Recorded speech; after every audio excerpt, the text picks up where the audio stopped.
د ملګری تپوس کړ دی چې د خطبه اوریدل واجب دي، یعنی په خطبه کې خبرې کول صحیح نه دي یا ذکر وغیرہ. نو محترم و چې کله خطبه په وخت کې چنده کول کیږي نو دا څنګه دي؟ په چنده کې هم بعضي خلک خبرې کوي یا پیسې راکاږي یا پیسې چې کوم دی هغه ماته وغیرہ، دا جایز دي کنه جایزه؟ جواب دار چې د خطبه په دوران کې خبرې کول دا ناجایز دي، حتی چې د خطبه په دوران کې با کاڼیم مسله مسکه.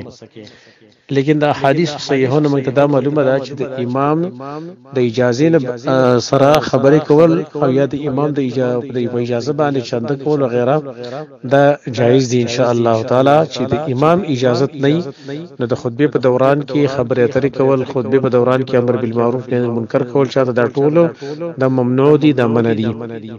دغه دلایل لري.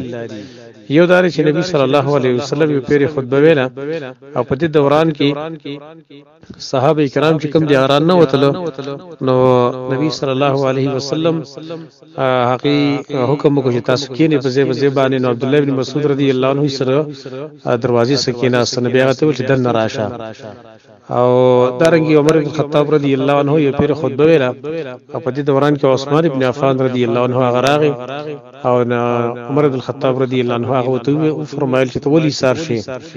نو هغه وتی ویل چې زه په دې وجې سار شوم چې کار به کاوه څه ضرورت او بیا را لمد حاضر او غسل مؤخره بنا نشوه او ما صرف او د سکو. هغه ورته الخی واځي دی او د سکو ول ته پته نشته چې نبی صلی الله علیه وسلم بعد جمعې په ورځ باندې په غسل باندې امر کاوه. نو ګور دلته د امام سره خبرې شوې دي. دریم دلیل لري نبی صلی الله علیه وسلم خطبه ویله په دوران کې سړی راغی اویل یا رسول الله هلكت الاموال والقطعت السبل، مالونه هلاک شو، درې لارې کړ شوې، څوک سفر نشي کولای، باران لکی سوالو کې چې الله باران وکړي. نبی صلی الله علیه وسلم لاس پورته کړو او دعا وغوښتله. نو ګور په دغه دوران کې د امام سره خبرې شوې دي او د امام اجازه تو.